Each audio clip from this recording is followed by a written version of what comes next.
greater honor? Winning this tournament twice in a row or being on the show twice in a week? They're both a huge honor. I mean, the show's, what, 4 times now? 4 times. So, 4 nights in a row. Yeah, let's get started. Let's do it. I've only played 2 European Opens. No, that's true. Huh?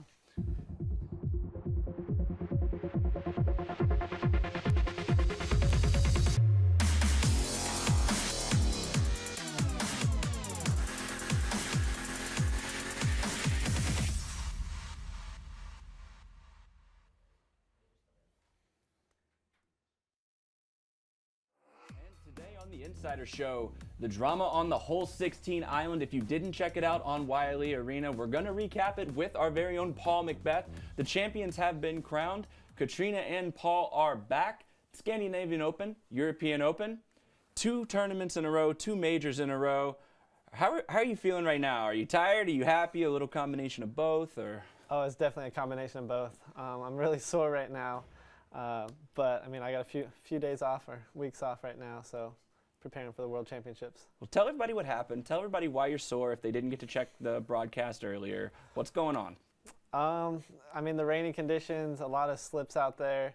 One major one on hole 13 that really got me. Feet slipped, upper body didn't stop like the feet did.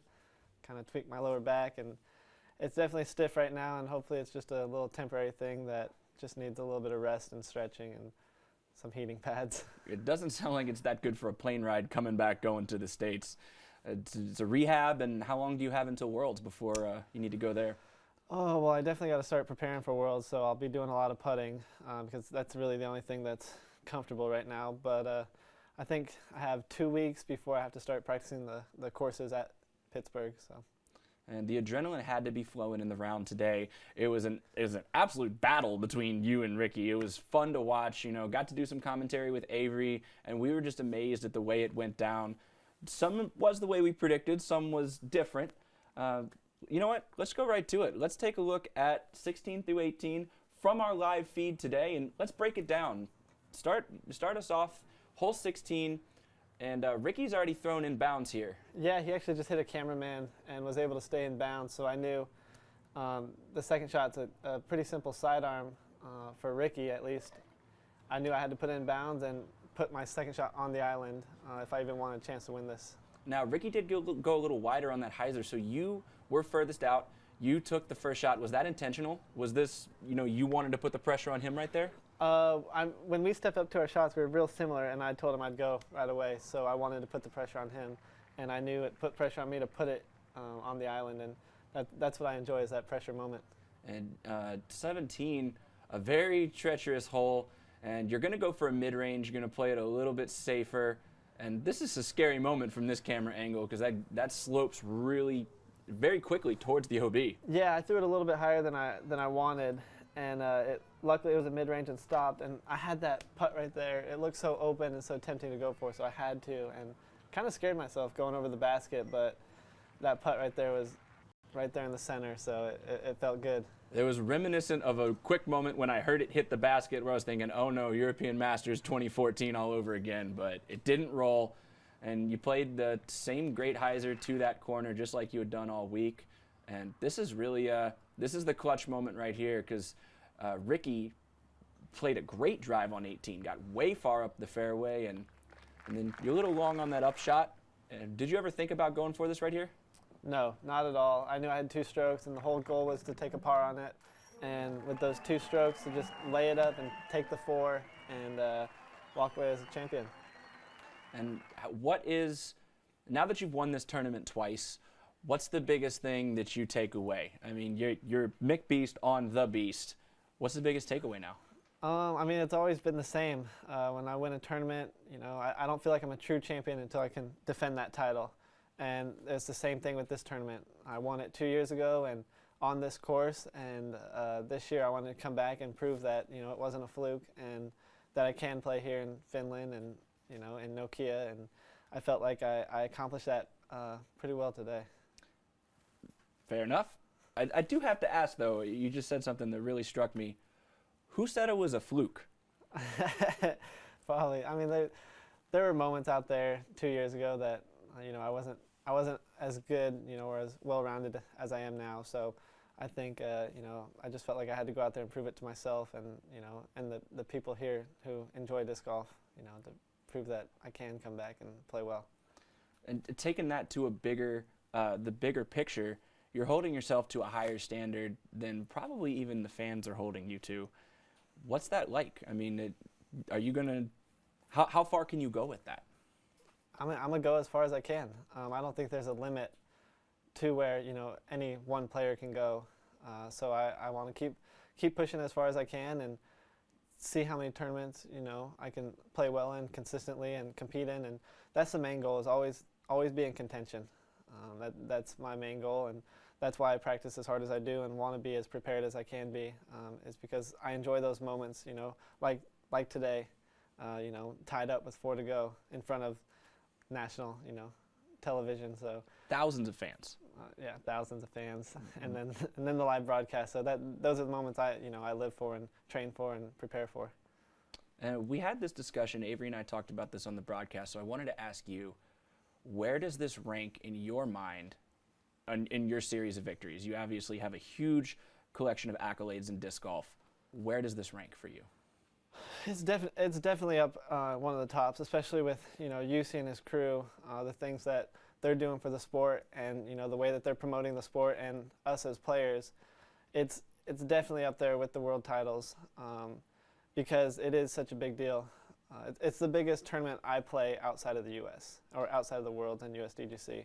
So to win this and be able to play it is just an honor, and I just want to represent it well and the sport of disc golf in Finland as well as the other European countries. So it's definitely one of the top 3 biggest events that I play, and biggest honors for me to have. Well spoken, like a true champion. Rest that back for a minute. We're going to go to the PDG Analysis corner. We're going to bring Brian Hinniger in right away, and we're going to talk about Paul, we're going to talk about Ricky, and we're going to talk about Big Germ. One sec, we'll be right back with the PDG Analysis corner.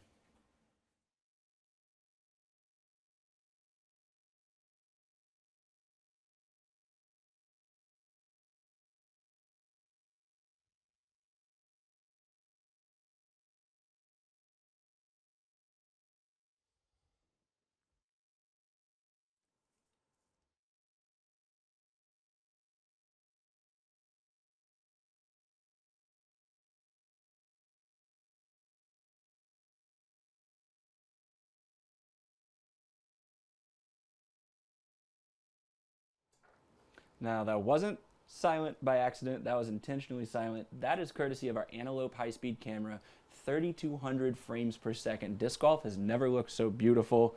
Even if Paul was grimacing a little bit, you could kind of see on that drive on 17 there, the back was bothering him. But McBeth came through in true form, once again, taking down another European Open. But you know what? Let's pause on that. Let's talk about the ladies' action. We've got plenty of Paul McBeth. We got plenty of the men's card to talk about. Let's wrap up the ladies today. Katrina Allen taking home 2 majors in a row.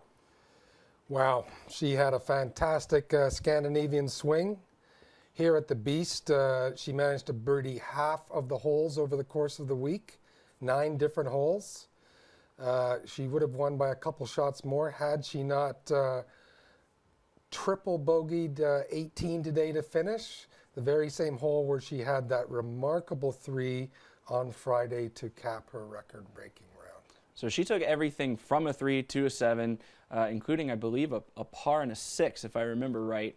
And that's fantastic to birdie half the holes at the Beast, no matter who you are. It doesn't matter, male, female, what level your skills are at. That just shows a great deal of control. And she really kind of ran away with it after that record-breaking round that we talked about the other night. She did what she had to do today to bring it home. No one shot better than her. Sarah tied her at 71, but she had better than a 7-stroke lead coming into 18. She was always in a comfortable position. She did fantastically well in Sweden and Finland. And the positions never really changed after day 2. Katrina was squarely in the lead, and everybody fell right behind. And here you can take a look at her round today. 4 bogeys and a triple. It was really tough. She couldn't find a birdie today. She got them all out of the system the other day, I guess, but that was enough to get her the title, take home first place, 2 majors. Valerie Jenkins obviously has the other major from Australia, so it's a 2-1 split. And yeah, the ladies, it's nice and easy when you get to walk it in. Well, that's what she did. And I mean, you know, up until 18, she only had 4 bogeys in her card, and that was more than enough to keep her comfortably ahead. She was never seriously challenged. What a fabulous player for Team Prodigy. Yeah. And let's take a look at the ladies leaderboard. This is the final results from the European Open on the ladies side. We have Katrina Allen obviously taking it home with 7 strokes over Sarah Hokum, who did tie her today, as Brian said. Valerie Jenkins 7 strokes behind that, also getting the podium. And our guest host the other night, Paige Pierce, tough tournament. You know, she didn't get in as early as she normally does to practice for the tournament. You wonder if the jet lag and some other factors really played a role in her not being able to perform to the level that she normally does. And as we were always talking about, Evelina and Henna right behind them, 2 young Finnish guns ready to come up and take the European scene by storm. And the other 2 ladies on this list, let's just remind the audience that Evelina and Henna are both only 15 years old. Look out for them in the future. Kamila Grundin has won the European Championships recently, and Katka Bodova is Slovakia's best lady player. So no shortage of talent. Katrina Allen does stand atop them for the European Open. Looking forward to Worlds in a couple weeks. Moving on to the men. This is where it really got exciting. And I believe you made some predictions yesterday that came true. I really should have bet on those predictions. You know, I wish I had had the foresight to lay down 100 euros on what I had to say. Paul versus Ricky. Big Germ needing a 50 to win. He shot today's best round of 53, and he finished 2 back. So 50 coulda, shoulda, would have been the number, but Paul would have had something to say about that if he knew Ricky and Germ were even closer to him than they were. And not to mention our friend Seppo Paju, who delivered the 3 hot rounds after the slow start that I said he needed to. He came in 6th and earned himself a 4-digit payday. 11 birdies on the course. He would bogey 4 of them, and those 4 bogeys would ultimately prove to be the difference between his score and the hot round that Jeremy Cohen shot. 1050 is ultimately respectable, just outside of a top 5 finish in his home country, but he did great. Given he had the slow start, he was like in the low 30s or something out of the blocks, and he moved up like 8 to 10 places every day. That's playing steady. He would have been even closer if he had had one more round to play. He's finished as high as 6th at the World Championships, and he's definitely one of Europe's top 3 players. Seppo Paju, representing the home country very well. Now let's take a look at the stat that everybody's been raving about. Let's look at the head-to-head battle. Today, it was none other than Ricky Wysocki and Paul McBeth, 2 longtime foes at major tournaments, And you can see Paul shot 5, back giving him a little issues, but he was able to stay under par and only have 1 bogey, and that was his 3rd bogey of the whole tournament. So that's the level that you have to play at. Ricky Wysocki, 2 bogeys and that other. We'll get to that other in just a little bit because it would ultimately prove to be the difference maker in this tournament. He still shot a 7 down, birdieing over half the course. Let's take a look at their inside the circle putting percentages. Paul McBeth, 84% inside the circle. He did enough to win. Ricky, look at Ricky. I mean, we were talking about Ricky, how far his reach is, what a quick throwing, great putter he is. 100% percentage of gain today on the green. But, some of what happened today is not told in these stats. Paul had a really solid front 9 of bogey-free 4 down, which meant his lead of 3 was still intact at the turn. It was only then that the players started to get closer to him. Ricky got birdie 10 and 11 to close within 1. He caught him on 14. Which was the first time that Paul did not have the lead to himself the entire event. And that tie only lasted about 20 minutes because we all know what happened to Ricky on 16. He missed the bunker rule green 3 times. That left Paul needing par for the win, which he delivered in textbook fashion. All right, and Ricky Wysocki, like you said, 16, the island hole, gave him a little bit of trouble yesterday, ended up being his Achilles heel this week. And I was actually teasing Paul earlier. I said, the only reason you won is because you ace 9 in the first round. That extra stroke gave him that edge and brought him home that next major championship. And let's talk about somebody who really made it exciting to watch the broadcast. Talk about Jeremy Cohen, the big guy from North Carolina with just a positively dominant performance. Shot 8 of the back 9. 8 birdies on the back 9, 12 overall. What can you tell me about Cohen? Well, Jerm had the 3rd best round in the tournament today. He shot 11 down. Let's look at those famous closing holes of 16, 17, and 18. McBeth and Ricky, between the two of them, were combined +1 on 16, -2 on 17, and -3 on 18. Jerm, big Jeremy, who played the hottest today, had 16, 17, and 18 for breakfast. He finished a total of 8 down on those holes, playing a total of 12 holes. And I mean, talk about strong finishes every day. And those intimidating holes, Jerm birdied them 8 out of 12 attempts. And I do believe that includes birdieing hole 18 all 4 times. You hear players talk about how difficult that hole is to finish your round and really put away a solid performance. And Jeremy Cohen was easily, especially when you saw the footage right there from this final round, easily able to birdie it. A funny note, yesterday he had the exact same drive. I watched him play from just outside that tree. He had to practice that run up. So it was easy yesterday. It was even easier today with that little skip up on the hay bale, drop in birdie.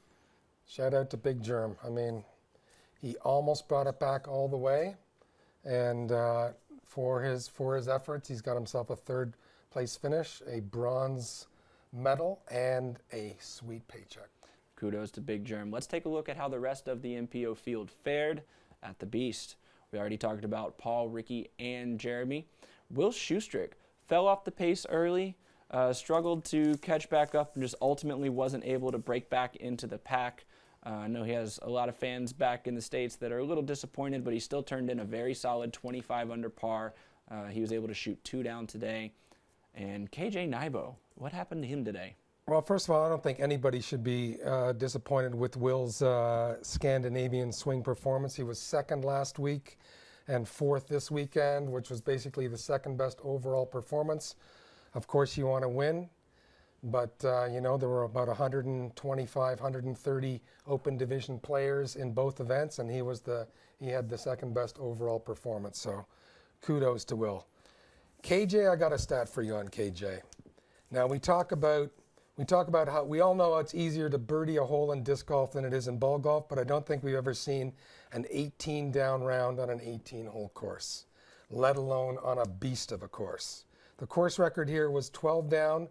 Will birdied 15 different holes over the course of the week. McBeth never got 4 or 12. Wysocki and Sepupaju got 17 different holes. Ricky's nemesis was number 8, while Seppo's was 17. Only our Danish friend KJ Nebo managed to birdie all 18 holes during the course of the week, and he finished at a total of 23 under. So 18 different holes he birdied. Total score, 5th place out of 126 of the best players in the world. Total score of only 23 with 18 different birdies. That is testimony to how great a course the Beast is. And as a saying I'm very fond of is the separation is in the preparation, and KJ Nybo. One more thing about those graphics. I mean, it's great to see the manufacturer's logos on those graphics as well. We had Paul plays for Innova and UC's Discmania. We had Discraft represented, Latitude 64, Pro Discus, which is a Finnish company, and Team Prodigy, a young company, which had 2 players finish in the top 4 in both the men's and women's divisions. Plus, there were other companies there represented, Fly Life being the one on the screen in front of you right now, for example. The manufacturers are just another great reason why the sport is growing as fast as it is. So you're telling me it's the archer, not the arrow? It's the archer and the arrow together. Couldn't have said it better myself. And you've always stopped by and had some great stats for us all week. Before we let you get out of here, you have some shout-outs you want to give. Final shout-outs for the European Open this weekend. Well, we mentioned Will as the second best overall performance amongst the men. Sarah Hokum finished second at both the European majors. Didn't win. Would have loved to, of course, but second ain't that bad. Best of the rest. Mercedes-Benz for sponsoring this tournament. There you go. And to the 765 players getting set to tee off at the Am Worlds in Kalamazoo, Michigan. Good luck to all of you. Finally, and certainly not least, on behalf of the PDJ, it is my great privilege to say Kitos to Yusi, to Yuka, to Mika, to Essa, to Ainio, Lani, Jamie, to Hat Guy, everyone who had something to do with this fabulous week of disc golf in Finland. Thank you, one and all. That's Brian Henniger. He's been our guest all week on the PDG Analysis Corner, and we greatly appreciate you stopping by, breaking down the numbers, and really making the Insider Show true to its name with some inside stats and some never-before-seen statistics in the sport of disc golf. He's going to go catch a break. He's been working hard all week. For now, let's check out the Disc Golf Park hole of the day. We couldn't have planned it any better. It's the Island, hole 16.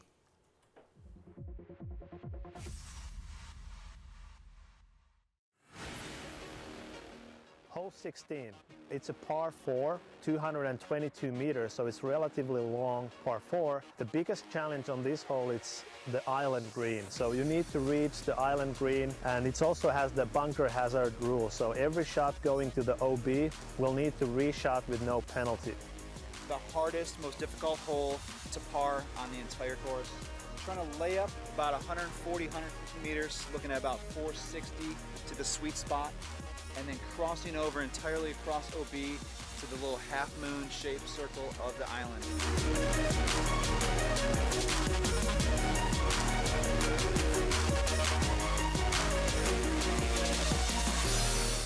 Unless you're the world distance record holder and you're trying to go for the green in one, this is where you're gonna land. You got about 280, maybe to 325 to the green, across OB the entire way.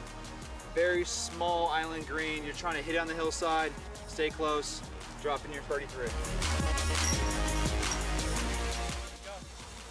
Or you could go for the island and get eagle.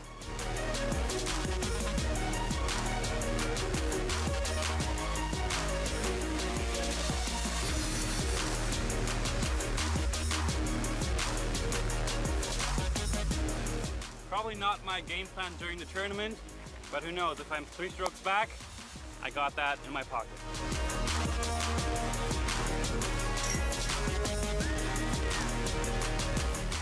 There are quite many different strategies on this hole, and I know only one person who has made the island from the tee, so we'll see what happens this year.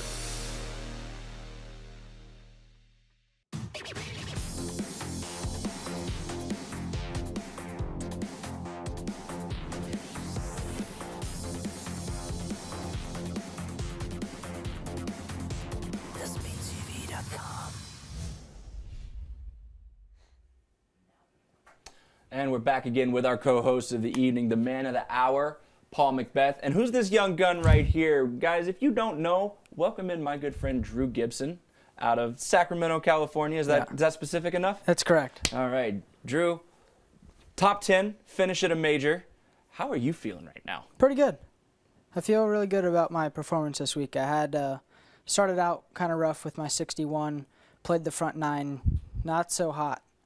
So I picked it up on the back 9 in that round, shot 3 under on the back, I believe.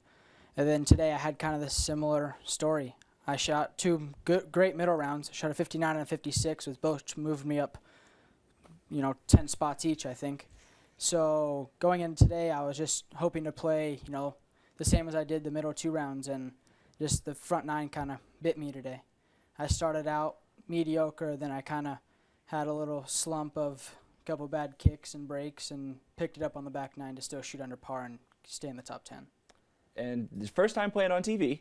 Correct. So how much of a goal was that for you coming into this tournament? It was a big thing.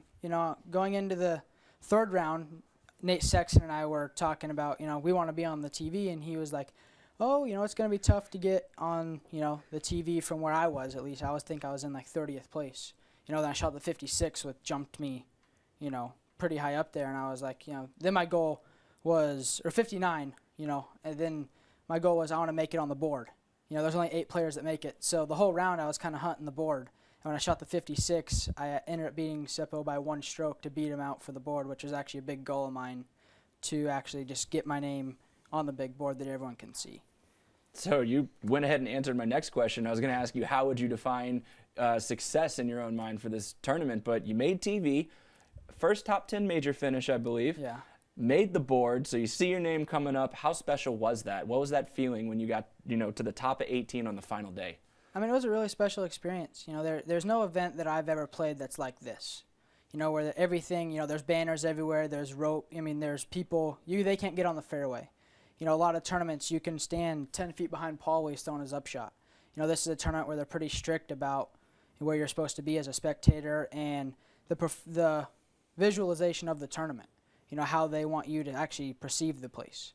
And that's a very special thing. Coming up that 18th green, no matter what score you're taking, you have a smile on your face, looking up at that scoreboard and just knowing how professional this event really is. And you even got a chance to see some of Finland and tour around with Paul and Nate. How was that for you? Enlighten us. Give us a little insight into that bit. It was a really good learning experience for myself. I've only been playing disc golf not very long and only in the United States. So in order to see the growth, being with him, of course, everyone loves Paul. We all do. So seeing how many people are really excited to see him is really amazing. In the United States, he's a big thing, but he's not doing signings at Sports Authority and there's a line out the door. Here there is. He did a McBeth challenge and there was 200 or 300 people out there watching, which you don't get that at some national tour. So it's pretty amazing to see just from the growth side of the sport. Does that inspire you in your game and your quest to build your professional image? What's your goal next time? If we come back in 2017, what do you want to be known as? I just want to, obviously play is one thing. All of us who play professional disc golf, want to play the best. We all want to win this event, that event. We all have the same goal. But I want to promote disc golf as well. I don't want to just be the player. I don't want to just be, oh yeah, he, has won X tournaments, whatever. Obviously we're in it for that. We're professional athletes, but I want to be known as, oh, he did a clinic here, he did a clinic here, he promoted the sport here, he put a course in. He's done this for the sport, not just, oh, he plays and competes well. I want to be known for more of, kind of like what UC does. That's a great model to follow. Paul, break Drew down for us. If somebody who doesn't know who he is, break his game down a little bit. I'm putting him on the spot, I'll be honest. I'm putting him on the spot right here, but go for it. We're all among friends here, right? You, me, and a couple hundred people. He's aggressive and he likes to throw hard. But he is really smart when, he knows his limits and things like that, but he always wants to put on a show.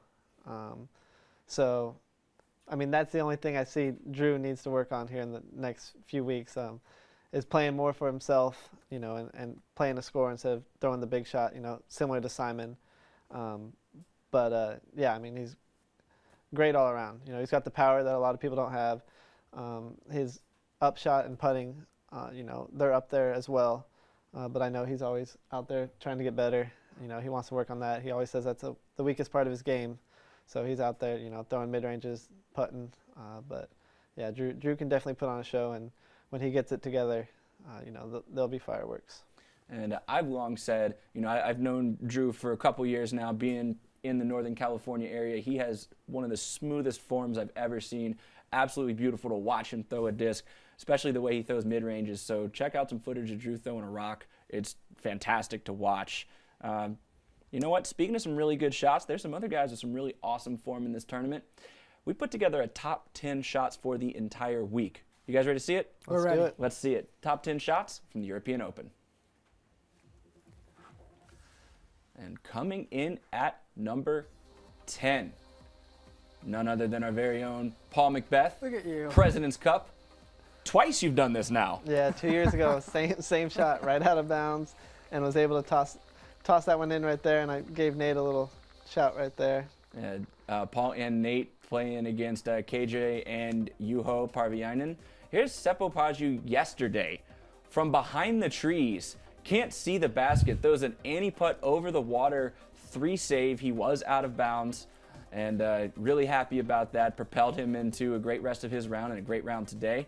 Hole 8, KJ Naibo, you saw it before, going big on 11. Everybody really took advantage of 11 this week.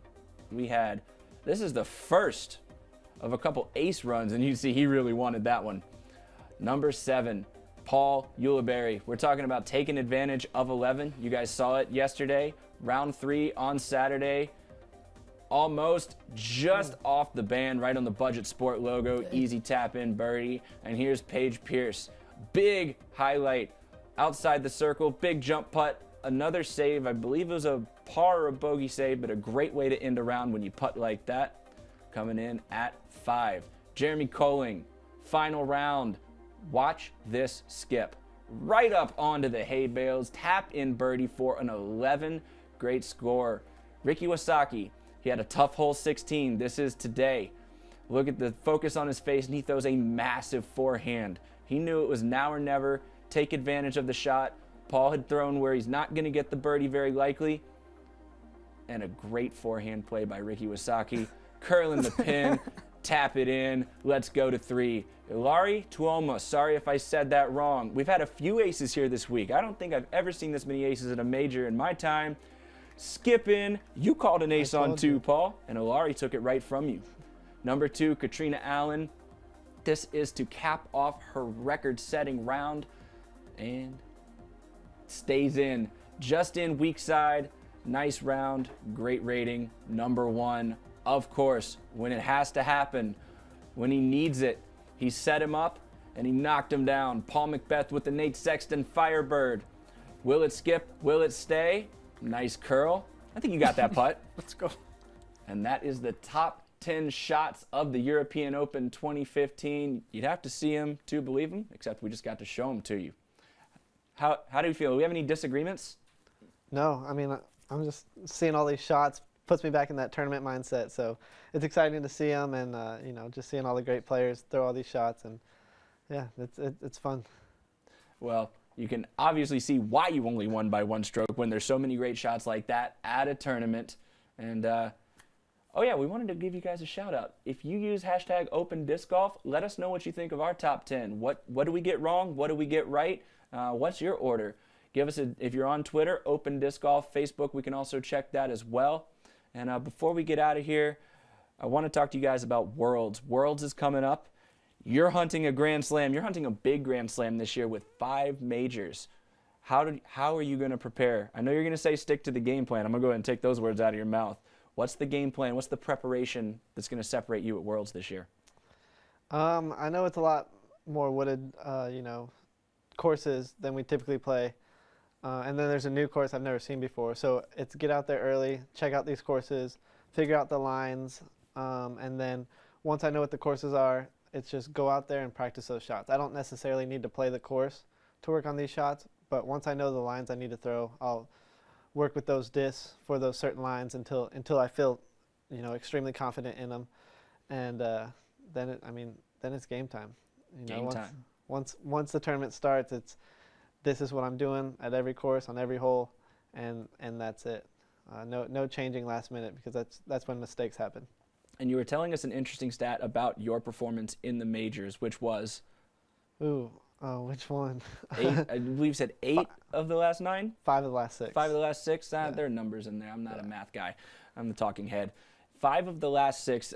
Do you feel like anybody can touch you at a major tournament? I mean, yeah, anyone can go out there and win and have a good week. But, I mean, as long as I'm preparing well and getting ready for the event, and I feel like, and I'm confident in my game, I feel like if I play good, I should at least have a chance, or a shot at the end of the event or the end of the tournament, just like today, 4 holes tied up.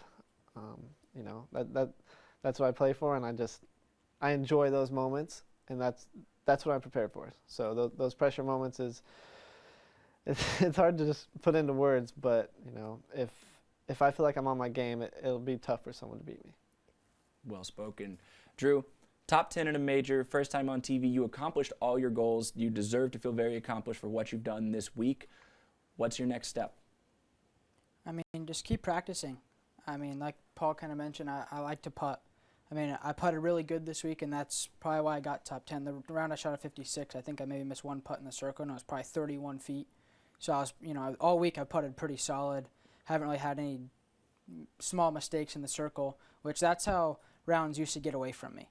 I've always been a decent thrower of the disc and would get it close, but then it would be miss 4 or 5 putts in the circle, and before you know it, he's 15 ahead of you.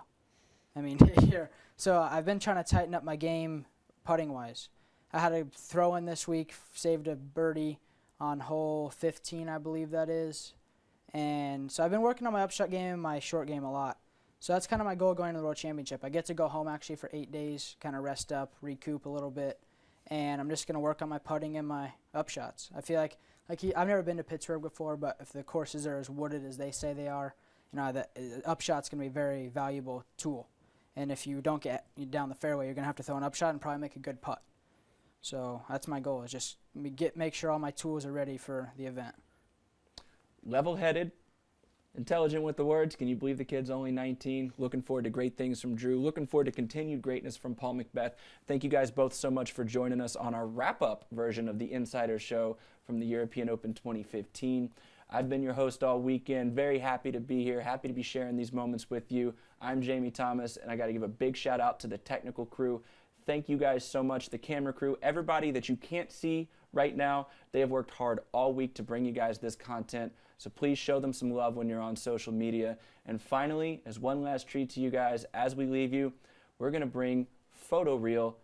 Here's some moments from the European Open 2015. This is the Insider Show. We'll see you guys next time.